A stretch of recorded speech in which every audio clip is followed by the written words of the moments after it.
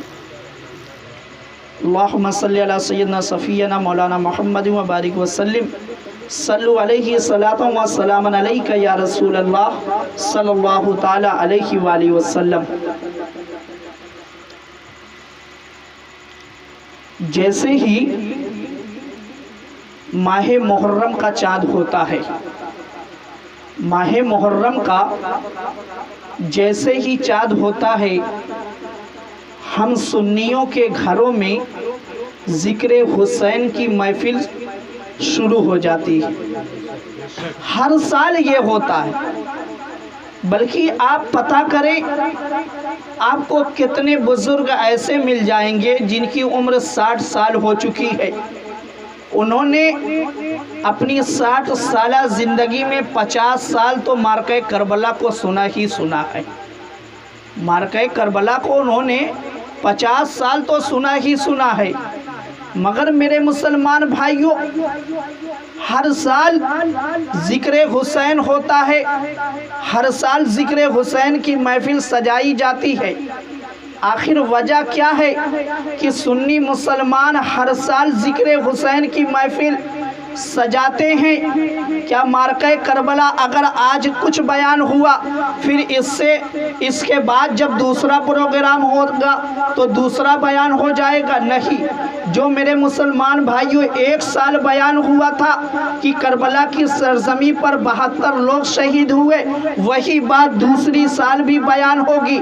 آخر میرے مسلمان بھائیوں وجہ کیا ہے کہ ہم سنی مسلمان ہر سال ذکر حسین کرتے ہیں، ہر سال ذکر حسین کی محفل سجاتے ہیں؟ آخر وجہ کیا ہے؟ تو میرے مسلمان بھائیوں اس کا جواب جو ہے میں دو طرح سے آپ کو دینا چاہتا ہوں، دو بات میں آپ کو بتانا چاہتا ہوں۔ پہلی بات تو عقلی ہے جو ہم اور آپ اپنی عقل سے سمجھیں گے۔ پہلی بات جو ہے وہ یہ ہے کہ ایک انسان اس کی عمر جو ہے 50 سال ہو گئی ہے، ایک انسان اس کی عمر 50 سال ہو گئی ہے۔ اب 50 سال عمر ہونے کے بعد کیا کوئی انسان یہ کہتا ہے کہ میں نے 50 سال کھانا کھا لیا ہے، اب کھانا نہیں کھاؤں گا؟ کوئی شخص ایسا کہتا نہیں ہے۔ کیوں؟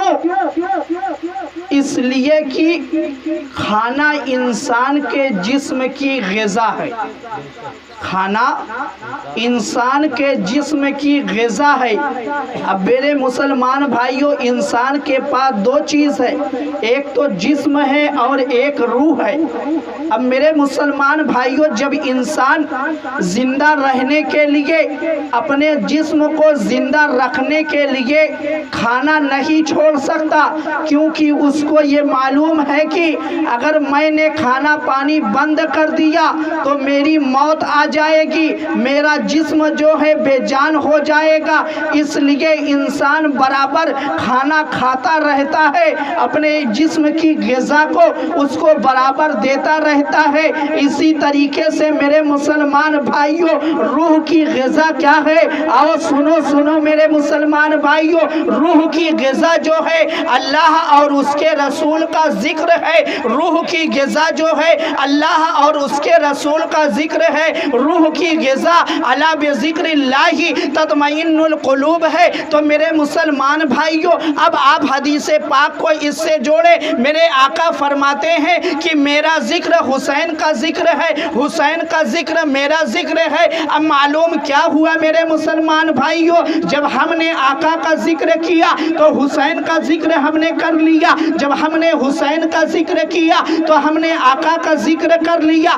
اب نبی کا ذکر جو ہے روح کی غذا ہے، اس لیے ہم پورے سال تو اپنی روح کو غذا پہنچاتے رہتے ہیں، ذکر حسین کر کے، ذکر نبی کر کے، اور جیسے ہی ماہ محرم الحرام کا چاند نظر آتا ہے ہم خصوصی طور سے ذکر حسین کی محفل سجا کر اب تازگی پہنچانا شروع کر دیتے ہیں۔ یہی وجہ ہے میرے مسلمان بھائیوں، ہر سال سنی مسلمان ذکر حسین کی محفل سجاتے ہیں۔ اب دوسری بات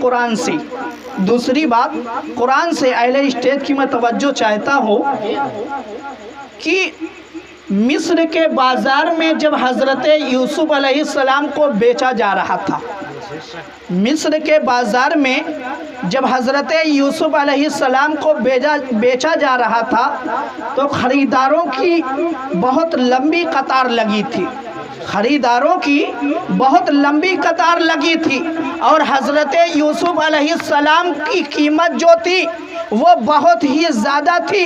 مفسرین اکرام لکھتے ہیں کہ حضرت یوسف علیہ السلام کی قیمت جو تھی، مفسرین لکھتے ہیں کہ حضرت یوسف علیہ السلام کی جو قیمت تھی وہ حضرت یوسف علیہ السلام کے وزن کے برابر سونا، حضرت یوسف علیہ السلام کی وزن کے برابر چاندی، حضرت یوسف علیہ السلام کی وزن کے برابر مشک، یہ حضرت یوسف علیہ السلام کی قیمت تھی۔ کیوں اتنی مہنگی قیمت تھی؟ کیوں اتنی زیادہ قیمت لگائی گئی تھی؟ کیونکہ حضرت یوسف علیہ السلام کے جیسا حسن کسی کے پاس نہیں تھا، حضرت یوسف علیہ السلام کے جیسا جمال کسی کے پاس نہیں تھا، اس لیے اتنی زیادہ قیمت حضرت یوسف علیہ السلام کی لگائی گئی تھی، اور اسی لیے خصوصی طور پر حضرت یوسف علیہ السلام کو مصر کے بازار میں لا کر بیچا جا رہا تھا، کیونکہ دارالحکومت تھا، اس لیے وہاں پر لا کے جب حضرت یوسف علیہ السلام کو بیچا جانے لگا، بہت سارے لوگ، بڑے بڑے رئیس، بڑے بڑے امیر جو ہے وزیر، حضرت یوسف علیہ السلام کو خریدنے کے لیے مصر کے بازار میں آ گئے۔ انہی خریداروں میں میرے مسلمان بھائیوں ایک ضعیفہ بھی تھی، انہی خریداروں میں ایک ضعیفہ بھی تھی جس کی حالت جو ہے وہ بہت خراب تھی، جس کی حالت بہت خراب تھی، اس کے لباس بہت پرانے تھے، اور وہ بھی حضرت یوسف علیہ السلام کو خریدنے کے لیے آئی تھی، جس کے پاس 2 وقت کا کھانا نہیں ہوتا تھا، وہ سوت کاٹ کر 2 وقت کا کھانے کا انتظام کرتی تھی۔ ایسی ضعیفہ حضرت یوسف علیہ السلام کو خریدنے کے لیے آئی ہے۔ میرے مسلمان بھائیوں دیکھو کتنے تعجب کی بات ہے کہ ایک طرف بڑے بڑے رئیس موجود ہیں، ایک طرف بڑے بڑے امیر موجود ہیں، اور انہی میں یہ ضعیفہ جس کے پاس کھانے کے لیے نہیں ہے، جس کے پاس سونا نہیں ہے، جس کے پاس چاندی نہیں ہے، جس کے پاس مشک نہیں ہے، مگر پھر بھی وہ خریداروں میں آ کے کھڑی ہو گئی ہے۔ اب جب بولی لگنی شروع ہوتی ہے، اس ضعیفہ نے کہا کہ میں حضرت یوسف علیہ السلام کی قیمت